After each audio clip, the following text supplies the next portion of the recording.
Spoštovane gledalke in gledalci, lepo pozdravljeni v oddaji Soboški ekran. Zadnji torek v mesecu je in v našem studiu je, tako kot vsak zadnji torek v mesecu, župan Mestne občine Murska Sobota, dr. Aleksander Jevšek. Pozdravljeni. Lep pozdrav vam v studiu, lep pozdrav vsem gledalkam in gledalcem vaše televizije. Verjetno ne le prehod med pomladjo in poletjem, ki ga že pričakujemo, ampak tudi sprostitev ukrepov je povzročila, da se nekako življenje znova vrača na ulice, tudi šole so se vsaj delno že zapolnile. Ja, na nek način nas vse skupaj veseli, da COVID virus ni osnovna in glavna tema naših pogovorov, ampak da se počasi začenjamo vračati v stare ustaljene tire in da tudi začnemo za tistimi projekti, ki so za trenutek zastali zaradi tega, kar smo doživljali in doživljamo. Seveda, vsekakor pa ne glede na sprostitve, ki smo jih vsi veseli vsak dan in ki iz dneva v dan pravzaprav na nek način lajšajo naše življenje, se ne smemo preveč sprostiti, kajti ob ukrepih sproščanja še vedno veljajo seveda navodila Nacionalnega inštituta za javno zdravje in to velja tako za šole, za javne ustanove, trgovine in tudi za mestno občino. Mestna občina tudi, kot je znano, obvestili smo občanke in občane, že nekaj časa deluje z kontakti z občankami in občani normalno, seveda ob upoštevanju vseh, kot rečeno, meril za varnost pred virusom. Jaz lahko še enkrat sedaj potrdim, da je Mestna občina Murska Sobota iz te virus krize izstopila kar po sreči dobro, ali pa, če lahko tako rečem, da smo sprejeli prave in pravočasne ukrepe, da se pa sedaj soočamo z ostalimi aktivnostmi, ki so tudi posledica korona krize in o tem bomo tudi govorili. Ena izmed teh posledic je tudi, da to poletje po vsej verjetnosti večjih dogodkov v Mestni občini ne bo. Tudi Soboški dnevi, vsaj ne v takšni obliki, kot jih poznamo. No, jaz ne bi bil tako črnogled, jaz sem optimist, čeprav iz dneva v dan, ko se srečujem z predstavniki različnih organizatorjev, prireditev, tudi sestali smo se z našim Zavodom za kulturo, šport in turizem glede Soboških dnevov in ugotovili, da ta trenutek še ni pogojev, da bi Soboške dneve izpeljali v taki obliki, kot smo jih vsako leto. Žal mi je, ker to so 25. Soboški dnevi, vendar čakamo na prve sprostitve javnih prireditev, ko ne bo omejitev števila obiskovalcev in že imamo pripravljene B varianto, če lahko temu tako rečem. Tako da Soboški dnevi kot taki seveda bi morali biti že zdavnaj pripravljeni, podpisane pogodbe z izvajalci, tega sedaj ni. Bomo pa seveda, ker imamo, kot rečeno, plan B, poskrbeli za to, da se bo v Soboti tudi poleti, vkolikor bojo za to dani pogoji in soglasja, tudi odvijali.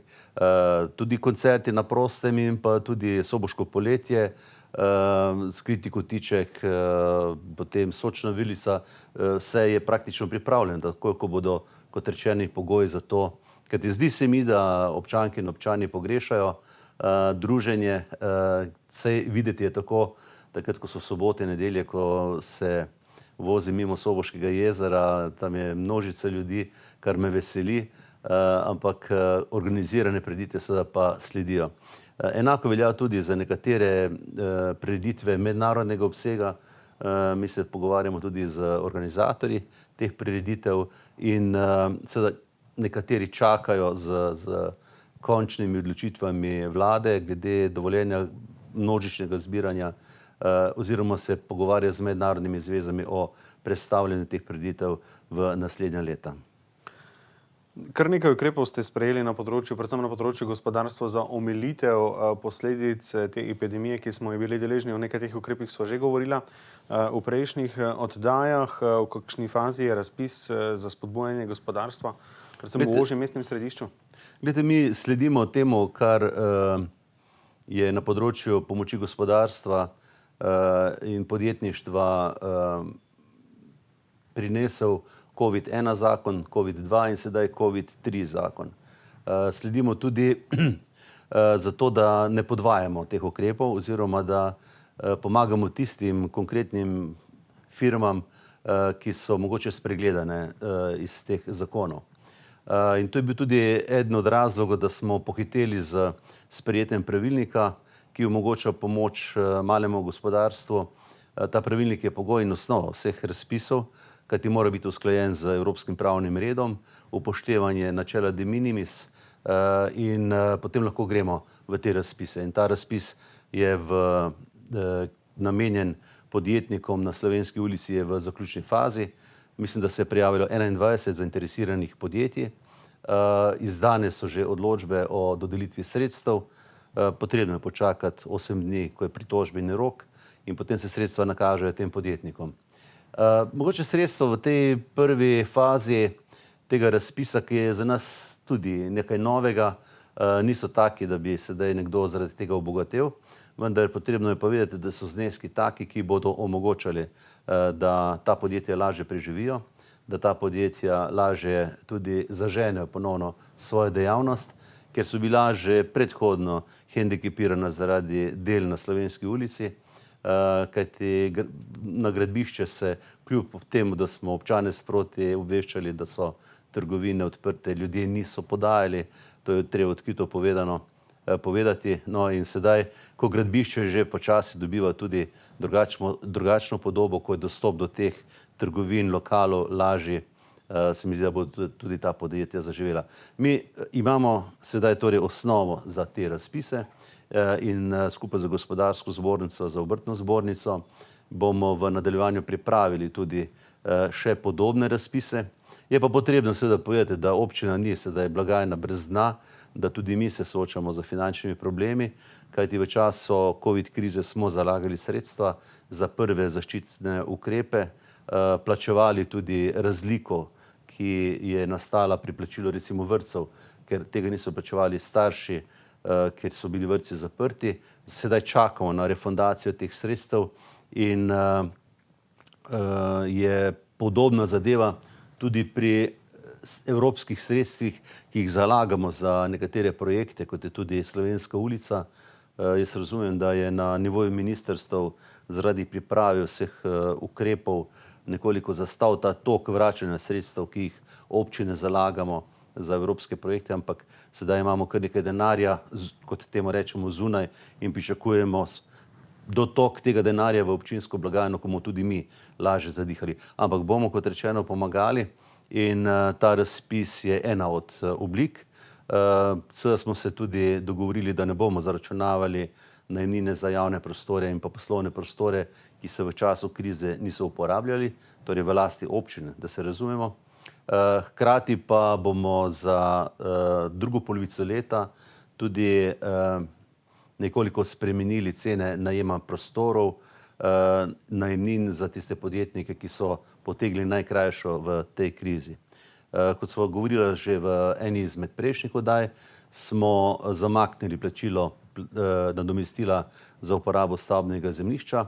Je pa potrebno vedeti, da je to eden od izvirnih prihodkov tudi občine, iz katerega lahko potem tudi nadalje investiramo. V Mestni občini Murska Sobota se nismo odločili za kar počez oproščanje plačila komunalnih prispevkov, vode in tako dalje, kajti zavedati se moramo, da občine moramo ohraniti dobro likvidnostno situacijo, zato da bomo lahko investirali v projekte. Ker ko bomo lahko investirali v projekte, bomo pomagali podjetnikom, da zaženejo tudi svojo dejavnost. Če tega denarja občine nimajo, potem seveda bo vse obstalo in se mi zdi, da je ena taka sorazmernost tukaj pri ukrepih nujna in potrebna. Gre pa tudi za oblike pomoči neposredno občankam in občanom. Tudi tam smo se seveda v sodelovanju z Centrom za socialno delo odločili, da bomo te izredne denarne pomoči povečali tistim občankam in občanom, ki so resnično upravičeni do teh sredstev, ki resnično ne morejo preživeti, se pravi ne zopet tja počez, ampak konkretno z priimki in imeni. In seveda takoj odreagiram tudi kot župan, ko dobim pismo kakega občana, občanke, da se je znašel v stiski, preverimo, ali je to res, v zelo kratkem času in zelo hitro pomagamo. V kakšnem času pričakujete spremembo tega odloka in potem izplačila konkretnih pomoči? Mi bomo že na naslednjo sejo mestnega sveta, to je v juniju mesecu, šli za to spremembo. Čeprav pa že sedanji odlok omogoča toliko denarne pomoči, da pomaga v najhujši krizi in ni razloga za to, da ne bi ljudem pomagali in čakali na sprejetje novega odloka. Kljub vsemu pa je Mestna občina Murska Sobota zaključila kar nekaj investicij, manjših in večjih. Predlagam, da jih preletiva. Med drugim so to tudi prizidek zdravstvenemu domu, streha na tržnici, pa še nekaj drugih. Predvsej je takih projektov, ki so zaključeni že, nekaj tudi, ki so v fazi realizacije. Manj se mogoče o njih govori zaradi tega, ker nimamo klasičnih otvoritev, ampak zdaj, če greva po tem vrstnem redu, ki ste ga nakazali. Zdravstveni dom je bil s pomočjo evropskih sredstev in pa v partnerstvu Mestne občine in zdravstvenega doma dograjen z novo enoto. Mislim, da je vrednost te investicije okoli 450 tisoč evrov. Ta investicija je zaključena. Tik pred koronavirusom smo se pogovarjali o datumu otvoritve, usklajevali z Ministrstvom za zdravje to otvoritev, ampak potem seveda je nastopil razlog, ki je to preprečil. Soboška tržnica je pokrita, tudi sam sem se pred dnevi ogledal. Mislim, da sedaj resnično vse v tistem delu, ki je puščal dež, omogoča, da bodo prodajalci in kupci v normalnih razmerah lahko delovali. Sedaj še popravimo tlak in potem lahko pokriti del tržnice zaživi. Moram povedati, da smo tudi na področju prodaje na tržnici šli nasproti prodajalcem, namreč že kar nekaj časa prodajajo brez plačila stojnice kot nek stimulativni ukrep za to, da bomo spodbujali prodajo doma pridelanih izdelkov in imam občutek, da je tržnica, ki je sedaj na Trgu kulture, precej zaživela. Jaz si želim tako tržnico celo leto in seveda bomo v mestnem svetu in tudi v občini naredili vse, da bomo tudi naprej za podobnimi stimulacijami spodbujali okoliške in pa domače kmete, da bodo prodajali domače izdelke na domači tržnici. Tržnica je duša mesta, vemo, da to pogrešamo tudi v Murski Soboti in seveda delamo na tem, da jo še popolnimo z, kot rečeno, domačimi proizvodi. No, hkrati pa seveda smo tudi zaključili nekatere investicije v primestnih naseljih, asfaltiranje ceste Bakovci-Krog. Pripravljamo pa eno večjih investicij sedaj, ki bo tudi posebej predstavljena občankam in občanom. Gre za tudi, lahko rečem, dolgo leta pričakovano investicijo, celotna obnova Kroške ulice. Kroška ulica je izjemno prometna ulica. Vemo, da je Krog ena večjih krajevnih skupnosti, tudi ljudje iz Satahovec pasirajo po tej ulici, veliko je tranzitnega prometa, ulica je uničena in zaradi tega smo se iz naslova celostnih trajnostnih naložb, 75% financira investicijo torej Evropska komisija, odločili za celotno prenovo Kroške ulice, vključujoč z dograditvijo pločnikov na obeh straneh ulice, tam, kjer še niso kompletno prenovo inštalacij, kanalizacije, vodovoda, prenovo drevoreda. Skratka, investicija je že zelo blizu. V postopek izbora izvajalca je v zaključni fazi in nekje junija meseca bi začeli z deli.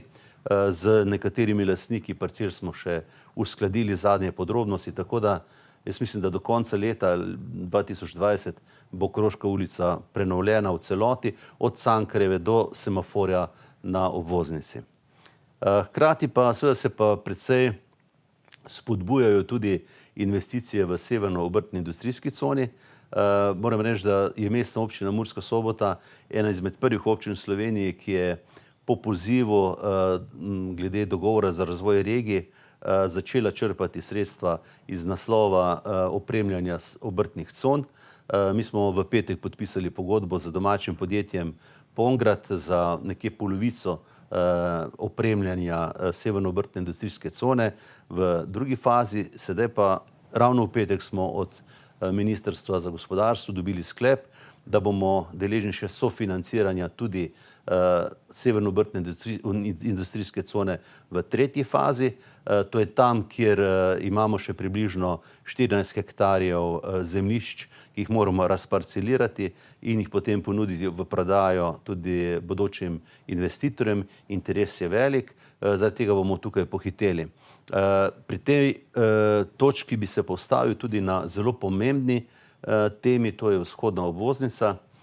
Namreč vzhodna obvoznica je praktično tako daleč, da bi lahko investitor Direkcije Republike Slovenije za infrastrukturo vložila torej vlogo za izdajo gradbenega dovoljenja že v letošnjem letu.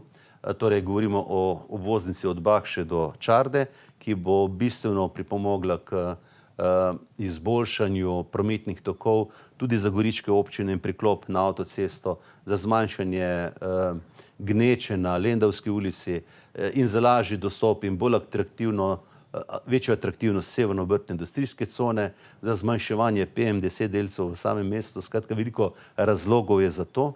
Vrednost te investicije je 20 milijonov evrov. Gre za eno večjih investicij države. Mestna občina sofinancira približno 1 milijon evrov. Zakaj vam to govorim? Zaradi tega, ker je v tem trenutku, ko bo vlada v petek sprejemal, ko bo parlament v petek sprejemal zakon o pospeševanju investicij v vrednosti 0,5 milijarde evrov. Skratka, posebna komisija bo na podlagi tega zakona izbirala tiste investicije, ki bodo prioriteta v slovenskih investicijah in mi želimo biti zraven. Zaradi tega sem zaprosil tudi poslance v Državnem zboru, ki prihajajo iz Pomurja, da naredijo vse, da se ta investicija uvrsti v prioriteto, poleg investicije vodovod sistem B, kjer gre za investicijo približno 34 milijonov, kot veste, da s temi dvemi investicijami pravzaprav participiramo v tem paketu 0,5 milijarde evrov in seveda zagotovila poslancev imam. Jaz sem prepričan, da bodo naredili vse, da se uvrstimo na ta seznam. Tako da to je zelo pomembna točka investicij v naši regiji, ne samo v naši mestni občini in jaz upamo, da nam uspe. Poleg teh investicij državnih, občinskih, me pa veseli, da se pribojajo tudi zasebni investitorji. Jaz sem imel včeraj sestanek z investitorjem gradbeno podjetje Drava, ki bo v ponedeljek začel z rušitvenimi deli na območju stare kirurgije. Tam bo zrasla sodobna poslovna stavba, ki bo ponujala nova delovna mesta. Nastal bo tudi paviljon za društvo slepih in slabovidnih. Tako da bo, se mi zdi, ta investicija začetek prenove tega dela mesta. Jaz si želim tudi, da bi prišlo končno do realizacije zagotovil po izgradnji Mercatorjevega trgovskega centra. Pogovori na to temo tečejo. Jaz upam, da v naslednjih tednih bomo lahko sporočili kako veselo novico, kajti ta investicija pa bi resnično potem pomenila nov ritem in utrip mestnega središča, ki ga prenavljamo. In mimogrede, mestno središče in dela v mestnem središču potekajo po načrtih. Roki za dokončanje so dosegljivi. V javnosti je mogoče nekoliko zmedla novica, da je investicija podaljšana v leto 2021. Ne gre za dela, za pogodbena dela, ampak gre za finančne operacije, ki se lahko do sredine leta 2021 zaključijo, kar je dobro za mestno občino, kjer bomo lahko sredstva razporejali tudi v leto 2021. Dela bodo torej pravočasno zaključena, v kakšni meri je predvideno neko fazno odpiranje?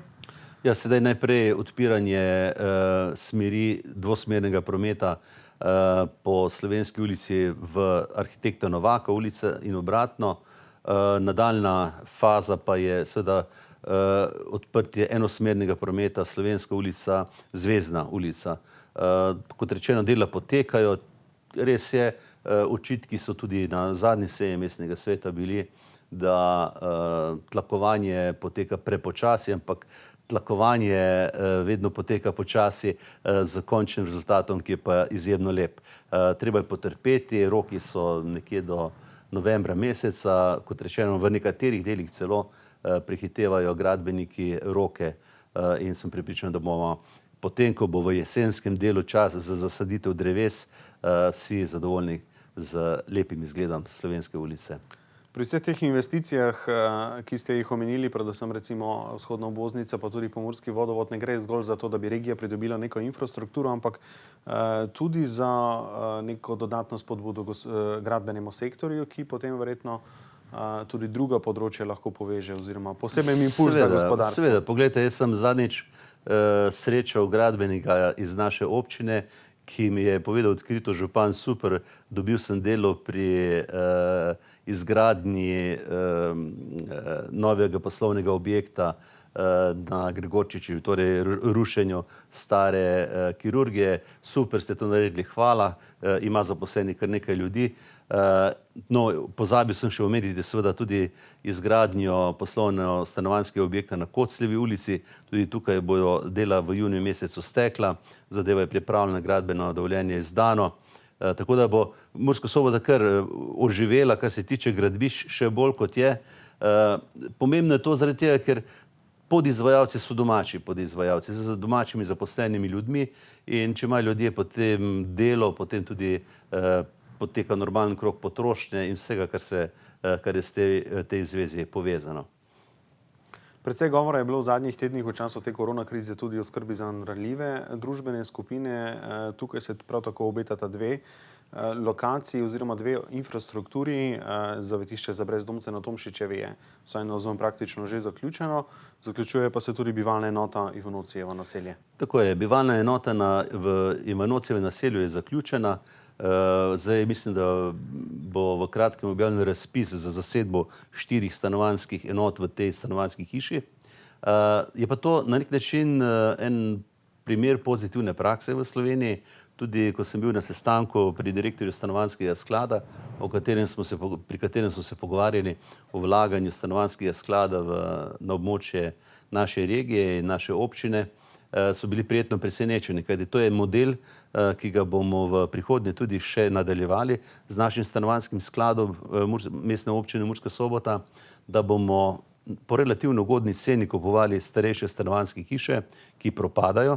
V nekaterih starejših stanovanjskih hišah imamo zaradi tega, ker vstopamo kot dediči mestna občina tudi svoj delež, in te hiše prenovimo v bivalne skupnosti, bodisi za starejše ljudi, ki ne morejo vzdrževati svojih hiš in se potem znajdejo v taki bivalni skupnosti skupaj z svojimi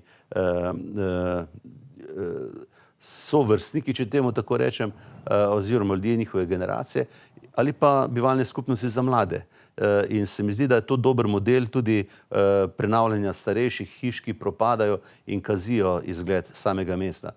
Ob tem pa seveda, da stanovanjski sklad zagotavlja, da bo investiral v kar nekaj stanovanj v naši mestni občini že v letošnjem letu.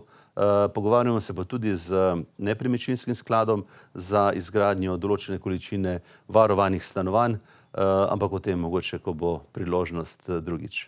Še nekaj me zanima, prav v teh dneh se veliko šolarjev, staršev sprašuje, ali se bodo vsi otroci lahko še letos vrnili v svoje šole. Kako sami načrtujete kakršnekoli aktivnosti v zvezi s šolarji? Običajno ste sprejeli odličnjake, osnovnošolce, marsikatero šolo ste tudi drugače obiskali. Kako bo letos s tem? Prilagojeno razmeram, kakršne pač so. Žal so nekatere prireditve v tej zvezi že bile preložene oziroma so bile odpovedane.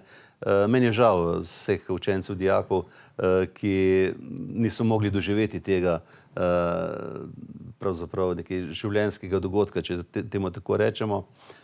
Sicer pa se mi zdi nekaj poudariti, da bo letošnje leto mogoče tudi velik izziv za mestno občino Murska Sobota in tudi za ostale občine v regiji glede preživljanja počitnic mladih in glede preživljanja dopusta v naši regiji.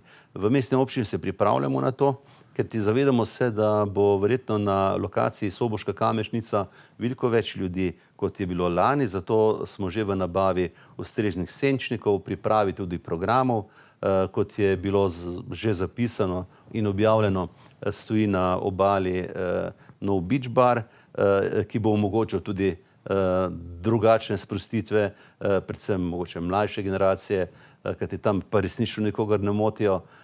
In Poleg tega pa gre tudi za pripravo letnega kopališča na tisti trenutek, ko bo dovoljena uporaba tudi letnih kopališč. Kajti vse te destinacije bodo zaradi omejitev potovanj in pa dopustov mogoče bolj zasedene. Na to se moramo pripraviti in sem prepričan, da bo letošnje poletje mogoče tudi zaradi tega eno posebno čudovito poletje. Naj bo to primeren zaključek enega tokratnega pogovora. Gospod župan, najlepša hvala za obisk v našem studiu. Hvala tudi vam. Hvala tudi vam, spoštovane gledalke in gledalci, za pozornost. Nasvidenje.